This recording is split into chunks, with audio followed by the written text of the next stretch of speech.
Jai Gurudev, welcome back to my vlog. Good மார்னிங்கே எழுந்திரிச்சு பிளான்ட்ஸ்க்கெல்லாம் water ஊற்றிட்டேன்.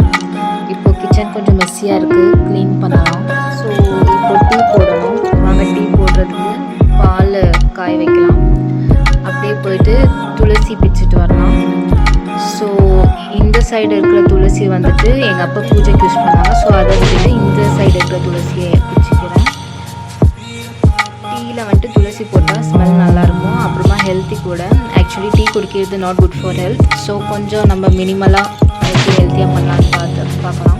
ஸோ இந்த சைடு ஒரு துண்டு இஞ்சி மட்டும் நான் தோல் சீவிக்கிறேன். தோல் சீவிட்டு கொஞ்சம் நல்லா ஸ்மாஷ் பண்ணிக்கலாம். அதை ஸ்மாஷ் பண்ணிவிட்டு போட்டால் இன்னும் நம்மளுக்கு கொஞ்சம் அந்த ஃப்ளேவர் நல்லா கிடைக்கும். அப்புறம் அந்த அரோமாவும் ரொம்ப நல்லாயிருக்கும். நீங்கள் வேணால் ட்ரை பண்ணி பாருங்கள். ட்ரை பண்ணிவிட்டு எனக்கு சொல்லுங்கள்.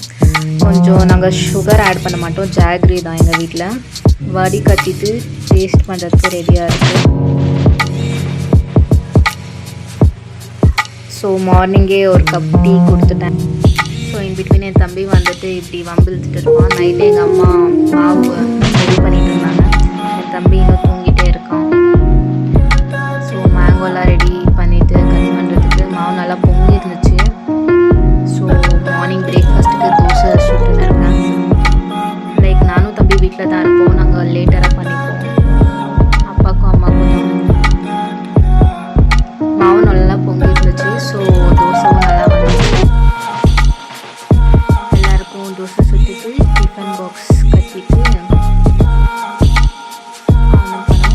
ஸோ இது கூடவே சட்னி பண்ணணும். ஸோ எங்கள் அம்மா போயிட்டு சட்னிக்கு அந்த கீரை பிச்சுட்டு வருவாங்க, காட்டுறேன்.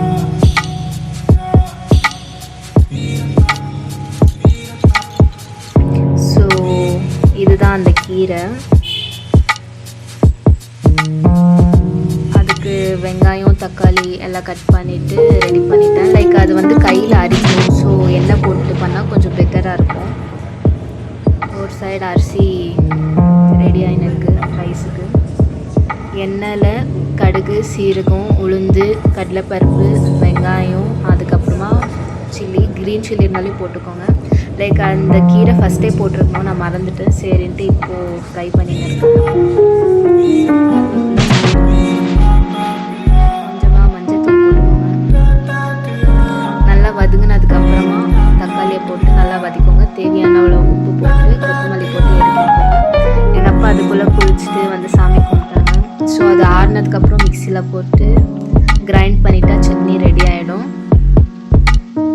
உங்களுக்கு தேவையான கன்சிஸ்டன்சியில் தண்ணி போட்டு ரெடி பண்ணிக்கோங்க. ஸோ தோசை சாம்பார் வித் சட்னி, இதுதான் இன்றைக்கோட மெனு. பாய், தேங்க்ஸ் ஃபார் வாட்சிங்.